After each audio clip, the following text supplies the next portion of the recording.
गुरुर्ब्रह्मा गुरुर्विष्णू गुरुर्देव महेश्वरा सद्गुरु साक्षात परब्रह्म तस्मै श्री सद्गुरुवे नमः। जय जय रघुवीर समर्थ श्रीराम समर्थ। सद्गुरु चरणांना नतमस्तक होऊन आपण या सुंदर सकाळच्या मनमोहक वातावरणामध्ये या निरूपणास सुरुवात करूया। मायबाप सज्जनांचं स्वागत आहे। समर्थ रामदास स्वामींनी मनाच्या श्लोकांमध्ये म्हटलेलं आहे, बहुता परी संकटे साधनांची उरते दान उद्यापने ती धनाची, दिनाचा दयाळू मणी आठवावा, प्रभाते मणी राम चिंतित जावा। म्हणजे काय?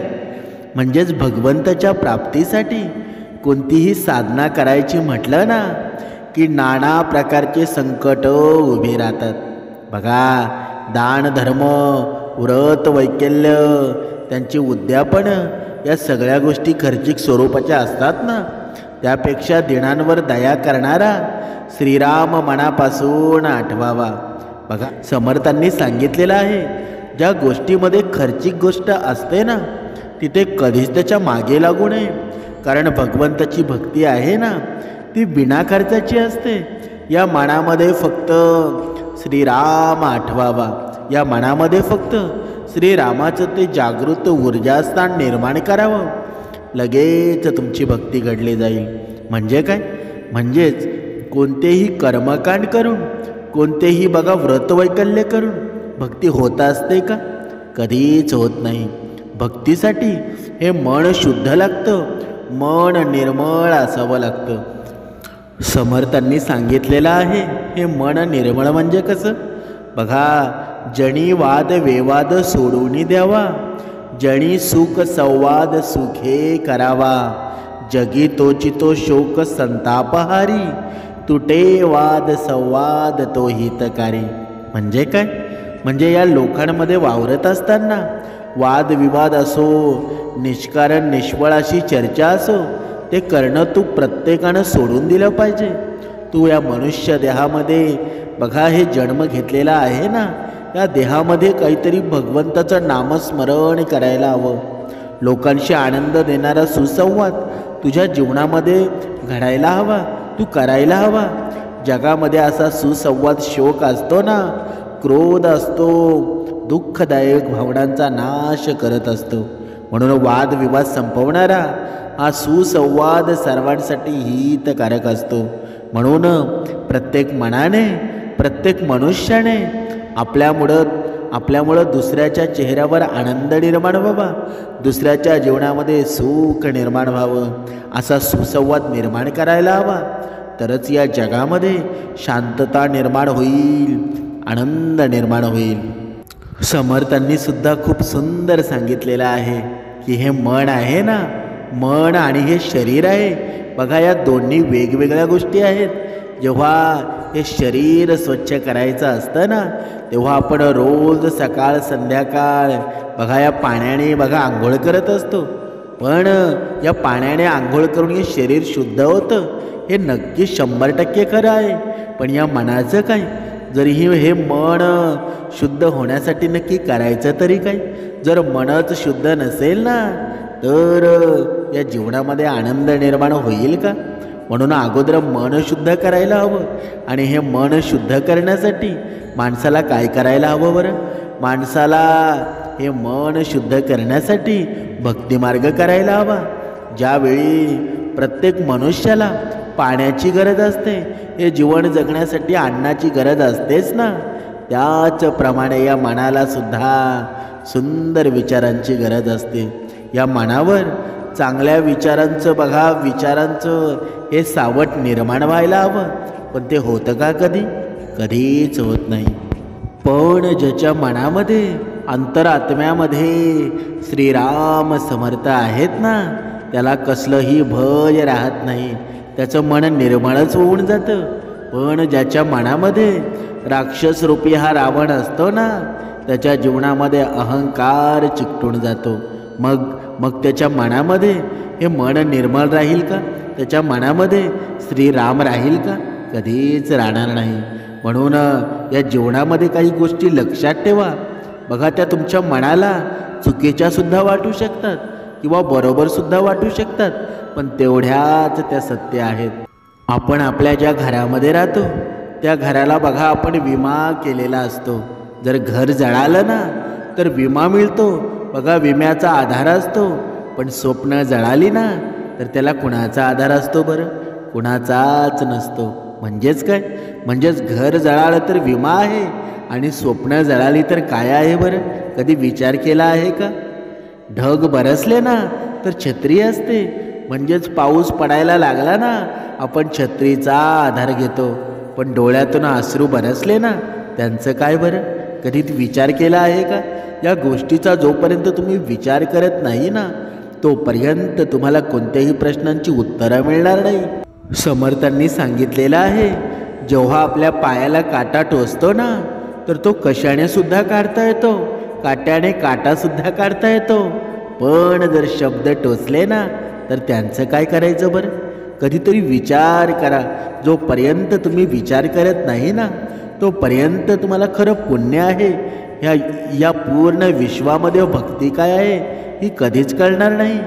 बघा, आपण वाघ आडवा आला ना तर पळता सुद्धा येतं, कुठेतरी लपता सुद्धा येतं. पण अहंकार आडवा आला ना तर त्याचं कोण काय करेल बरं? पण तो अहंकार जेव्हा निघेल ना तेव्हाच त्याच्यावर उत्तर सापडेल ना. शरीर आजारी पडलं ना तर औषधं आहेत, पण हे मनच आजारी पडलं ना तर त्याचं काय होईल? काय करायचं बरं? म्हणून सर्वांचं उत्तर आहे ना ते हे मन आहे. हे मनच श्रेष्ठ असायला हवं. पण माणूस शरीर स्वच्छ ठेवतो पण मनाकडं मात्र दुर्लक्ष करतो. आणि जो मनुष्य मनाकडे दुर्लक्ष करतो ना तो कधी पुण्यकर्म करतो का? कधीच करत नाही. ज्याप्रमाणे या शरीराला स्वच्छ ठेवण्याची गरज आहे ना त्याप्रमाणे ह्या मनाला सुद्धा पवित्र होण्याची गरज आहे. आणि हे पवित्र कोण करत असतं बरं? पवित्र करत असते ती भक्ती. बघा, उपासना याच गोष्टी करत असतात ना. परमेश्वराचं नामसंकीर्तन करत असतं, परमेश्वराचं भजन करत असतं. पण बघा, आपण कधी कधी आपल्या आजूबाजूला कुठे भजन चालू असेल, सत्संग चालू असेल तर काही लोक असतात ना त्यांना त्रास व्हायला लागतो. ते त्यांना ऐकवत नाही. पण समर्थांनी सांगितलेलं आहे की ही जर अशी माणसं असतील ना ती कधीच चांगल्या मार्गावर येत नाही. त्यांची अधोगतीच होत असते. म्हणूनच चांगलं ऐकावं, चांगलं श्रवण करावं. अशी सवय जर तुम्हाला लागल्या ना तर तुम्ही समजून जावं. तुम्हाला चांगल्या गोष्टींची जेव्हा सवय लागते ना तेव्हा समजून जावं तुमची भक्ती योग्य मार्गामध्ये आहे, योग्य मार्गी तुम्ही चालला आहात. म्हणून समर्थांनी सांगितलेलं आहे, मनुष्याने वयाने मोठं नसावं, ते ज्ञानाने मोठा असावं. जो ज्ञानाने मोठा असतो ना तोच खरा संत आहे. म्हणून वयाने आपण किती जगतो त्याला अर्थ आहे का? 100 वर्ष जगूनसुद्धा आपल्या या वैखरीमध्ये परमेश्वराचं नामस्मरण येत नसेल तर त्या जगण्याला काही अर्थ आहे का? पण बघा, एखादा छोटा मुलगा असतो, खूप छोटा मुलगा असतो, त्याचं वय बघा 10-12 वर्ष असतं, जेमतेम 15-16 वर्ष असतं. पण त्या 15-16 वर्षामध्ये हनुमान चालिसा बोलत असतो, सर्व ग्रंथ त्याचे पाहत असतात. म्हणजेच 100 वर्ष आयुष्य असून आणि हे 15-16 वर्षाचं आयुष्य याच्यामध्ये श्रेष्ठ कोण ठरतो बरं? तो 15-16 वर्षाचा मुलगा असतो ना तोच श्रेष्ठ ठरत असतो. म्हणून किती वर्ष जगणं हे महत्त्वाचं नाही आहे, पण या वैखरीमध्ये किती वेळा श्रीरामाचं नाम घेणं, किती वेळा नामसंकीर्तनामध्ये भजनामध्ये रमण जाणं हेच खरं महत्त्वाचं आहे. म्हणून या 4 भावंडांनी सर्व जगाला परमार्थ शिकवला. ते म्हणजे कोण बरं? निवृत्ती ज्ञानदेव सोपान मुक्ताई. बघा, मीपणाची जेव्हा निवृत्ती व्हावी ना, म्हणून पहिला जन्म झाला तो निवृत्ती महाराजांचा. आणि निवृत्ती झाल्याशिवाय ज्ञान नाही. म्हणून दुसरा ज्ञानदेव. आणि ज्ञान प्राप्त झालं ना की जीवनमार्ग सोपा होतो. म्हणून तिसरा सोपान. आणि ज्ञान सहज सोप्या मार्गाने आत्मसात केलं ना की आत्मा मुक्त होऊन जातो. म्हणून चौथी मुक्ताई. या 4 भावंडांनी सर्व जगाला परमार्थ शिकवला. नक्की भक्ती काय आहे या 4 भावंडांनी. म्हणून आपण किती मोठे असो ना, किती वयाने मोठे असू, हे खूप महत्त्वाचं अजिबात नाही. पण आपण किती चांगली भक्ती करतो, आपण किती चांगली दुसऱ्याच्या जीवनामध्ये आनंद निर्माण करतो, हे खूप महत्त्वाचं आहे.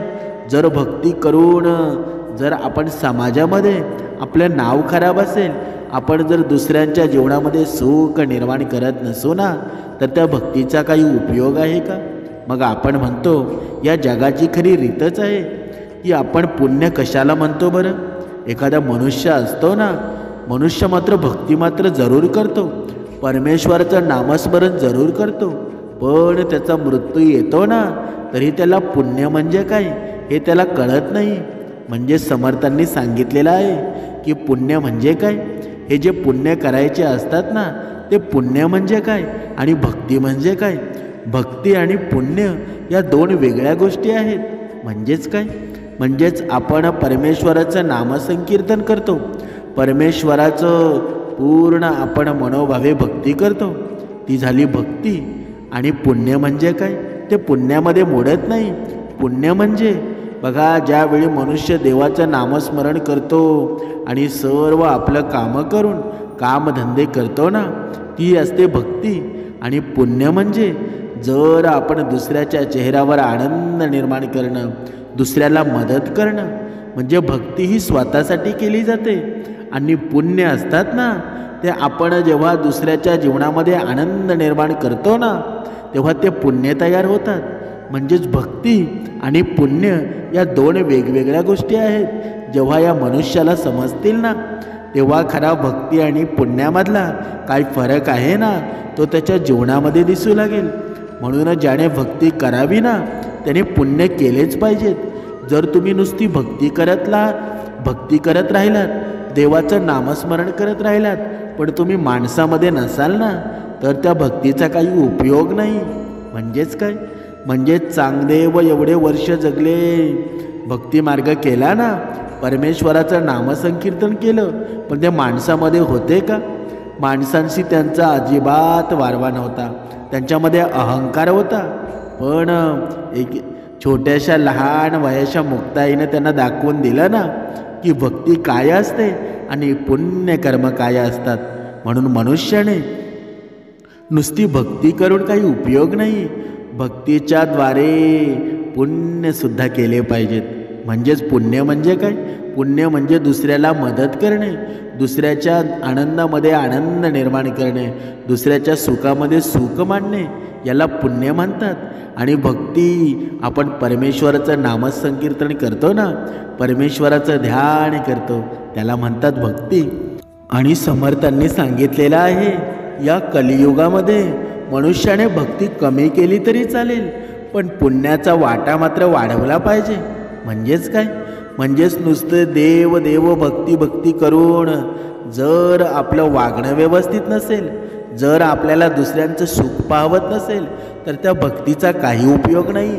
मग भक्ती तुम्ही करूच नका, मग तुम्ही पुण्याच्या वाटेकडे जा. आणि समर्थांनी सांगितलेलं आहे, जेव्हा मनुष्य पुण्य करायला लागतो ना, जेव्हा दुसऱ्याच्या सुखामध्ये सुख निर्माण करायला लागतो, जेव्हा दुसऱ्याच्या चेहऱ्यावरचा आनंद त्याला चांगला वाटू लागतो ना, तेव्हा त्याच्याकडून पुण्य होत असतं. आणि जो पुण्यवान व्यक्ती असतो ना, त्याच्याकडून आपोआप भक्ती होते. म्हणून समर्थांनी सांगितलेलं आहे, तू अगोदर पुण्य करायला शिक, आणि जेव्हा तू पुण्य करायला शिकशील ना, तेव्हा तुला भक्तीची आपोआप गोडी लागेल. तुला भक्ती कशी करावी हे सांगण्याची अजिबात गरज लागणार नाही. पण मनुष्य मात्र चुकतो कुठे? मनुष्य पुण्यकर्म अजिबात करत नाही. अगोदर तो भक्तीपासून सुरुवात करतो, अगोदर तो भक्ती मार्गामध्ये जायला लागतो. पण भक्ती मार्गामध्ये जाऊन जर तुमच्या हातून पुण्य घडत नसेल, तर त्याचा काही फायदा आहे का? काहीच फायदा नाही. म्हणून अगोदर मनुष्याने पुण्यकर्म करायला हवे, भक्ती नंतर केली तरी चालेल. पण जेव्हा मनुष्य पुण्यकर्म करतो ना, दुसऱ्यांच्या सुखामध्ये सुख पाहायला लागतो. तुम्ही मनापासून इतरांचं भलं करा. बघा, ही इच्छा जरी तुमच्या मनामध्ये आली ना, तरी तुमच्या सुख तुमच्या घरी पाणी भरून जाईल. म्हणजेच काय? म्हणजेच तुम्हाला वेगळी काही भक्ती करायची गरज नाही. तुम्ही तुमच्या मनामध्ये ठरवा की याचं भलंच होईल, मग ते कोणामुळं झालं तरी चालेल. पण अशी इच्छा जर तुमच्या मनात जरी आली ना, तरी ही लक्ष्मी असते ना, हे सुख असतं ना, तुमच्या घरामध्ये कायमस्वरूपी राहील. हीच आहे भक्ती आणि हेच आहे पुण्य. म्हणजेच एक वेळ भक्ती नसेल तरी चालेल, पण पुण्य तुमच्या नशिबामध्ये हवं. जर पुण्याचा वाटा जर तुमच्यामध्ये आला ना, तर भक्तीची काही गरज नाही. भक्ती आपोआप घडली जाईल. भक्ती आपोआप कशी घडली जाईल बरं?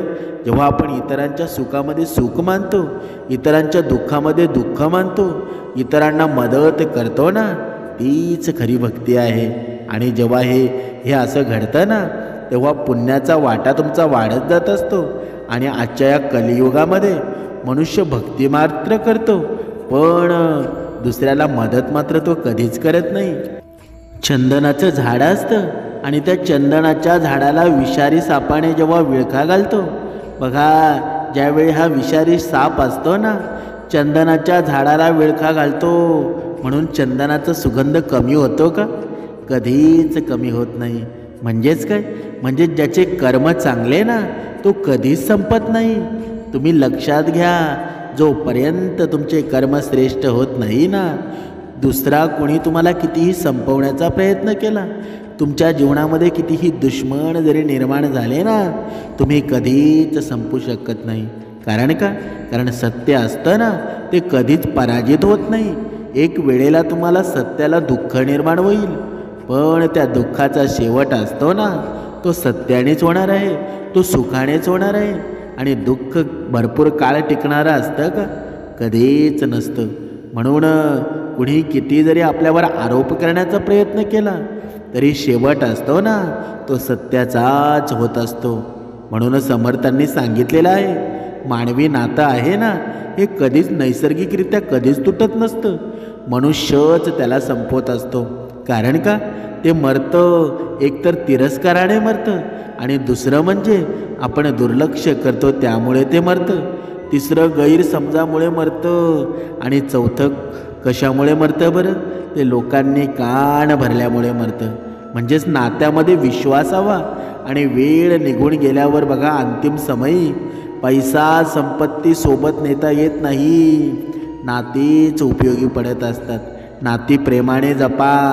जोपर्यंत हे भगवंताने आपल्याला हे आयुष्य दिलेलं आहे ना, हा जन्म दिलेला आहे, यामध्ये बाकी तुम्ही काही केलं नाही तरी चालेल, तुम्ही भक्ती नाही केली तरी चालेल, बाकी वेगळ्या गोष्टी कर्मकांड करूसुद्धा नका, पण आपलं कुटुंब सुखी समाधानी राहील ना, आपले कर्मश्रेष्ठ होतील ना, आपल्या कुटुंबाचा भार सांभाळून आपण इतरांचं भलं पाहू ना, तीच तेवढं जरी काम केलं ना, त्याच्यातच तुमची भक्ती घडून येईल. म्हणूनच समर्थांनी सांगितलेलं आहे, मनुष्याच्या जीवनामध्ये जर सुखी राहण्याचं एक मात्र जर साधन असेल ना, तर ते आहे समाधान. जर तुमच्यामुळे इतरांच्या जीवनामध्ये समाधान निर्माण होत असेल, तुमच्याकडे पाहून इतरांच्या जीवनामध्ये सुख निर्माण होत असेल ना, तर तुम्ही खरी भक्ती करत आहात, तर खरे तुम्ही पुण्य करत आहात. म्हणजेच नुसती भक्ती करून पुण्य करता येतं का?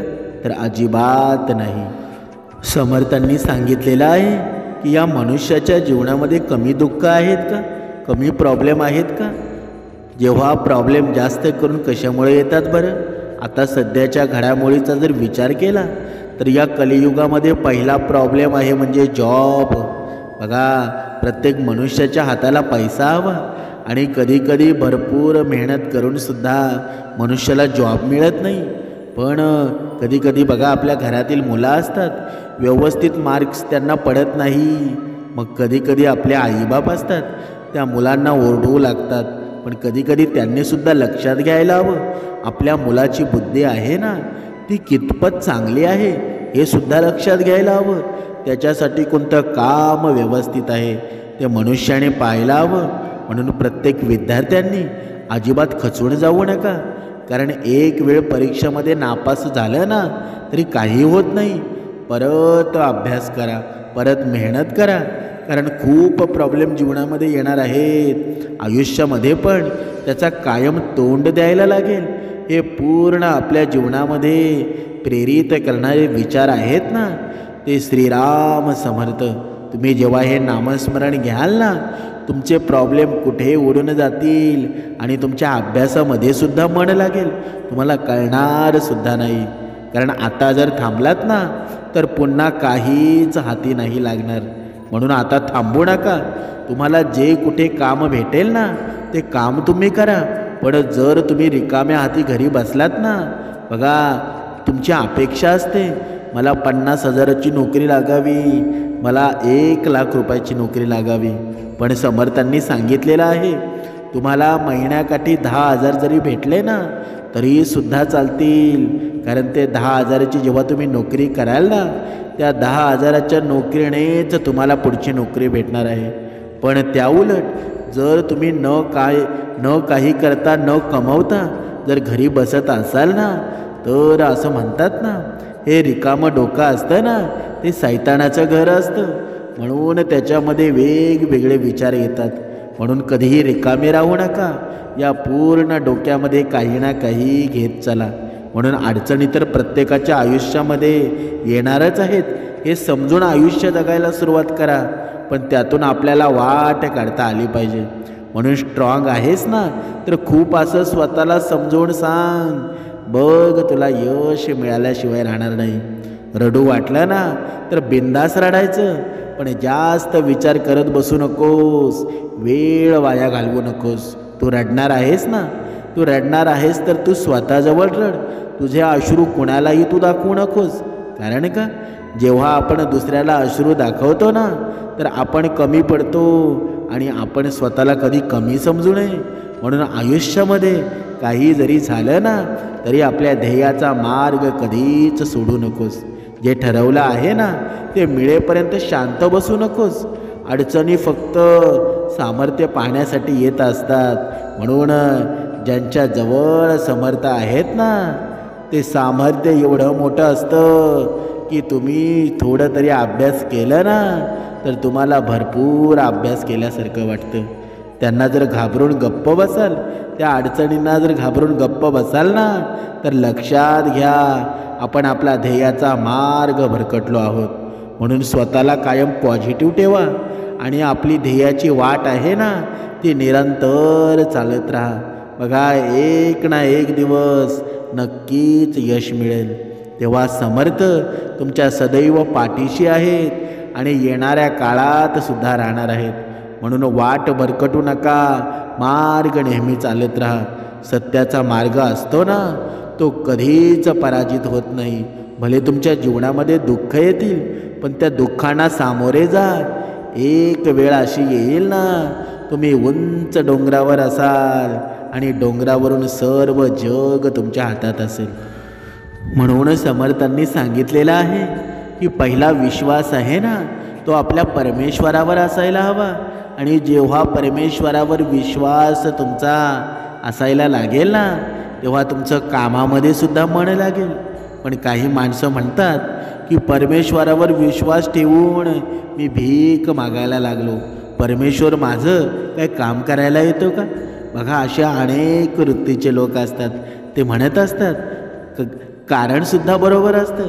कारण त्यांच्या जीवनामध्ये दुःखाचं सावट एवढं निर्माण झालेलं असतं ना, किती काही केलं तरी दुःख मात्र त्यांना सोडत नाही.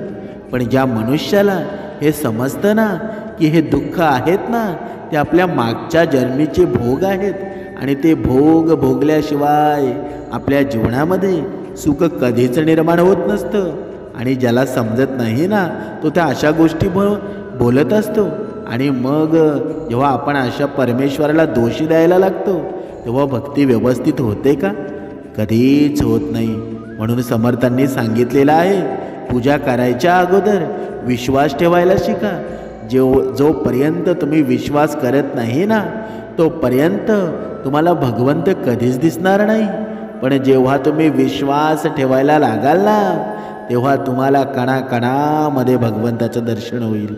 तुम्ही झोपलात ना तरी तुमच्या स्वप्नामध्ये भगवंत येऊन जाईल. म्हणून बोलायच्या अगोदर ऐकायला शिका. म्हणून जर कोणी बोलत असेल ना, त्याचं अगोदर बोलणं होऊ द्या आणि मग तुमचं बोलणं करा. खर्च करायच्या अगोदर कमवायला शिका. लिहायच्या आधी विचार करायला शिका. हार मांडण्याच्या अगोदर प्रयत्न करायला शिका. आणि मारायच्या अगोदर जगायला शिका. हे सर्व तुम्ही केलं ना तर खरा मनुष्य निर्माण होतो. पण मनुष्य मात्र ज्यावेळी खचून जातो ना, त्यावेळी कितीही सोपे त्या परीक्षामध्ये जरी प्रश्न आले ना, तरी मनुष्य मात्र त्या प्रश्नांची उत्तरं लिहू शकणार नाही. कारण का? कारण समोर त्याला त्याचं ध्येय दिसत नसतं.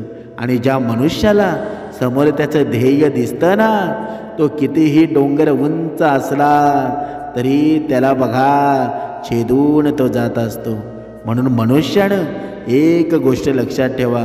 तुमच्या जीवनामध्ये किती जरी संकट आली असली ना, किती जरी तुमच्या जीवनामध्ये दुःख असतील, तरी त्याला कधीच हार पत्करू नका. आपल्या भगवंतावर विश्वास ठेवा. नित्यनेमाने कर्म करा आणि भक्ती करण्या अगोदर पुण्य करा. दुसऱ्यांच्या चेहऱ्यावर आनंद निर्माण करा. हा आनंद आहे ना एक दिवस हा आनंद तुमच्या जीवनामध्ये निर्माण होईल. आणि हा आनंद ज्याच्या जीवनामध्ये निर्माण होतो ना, तो सदैव आणि निरंतर तुमच्या जीवनामध्ये राहतो. तो कधीच कमी होत नाही.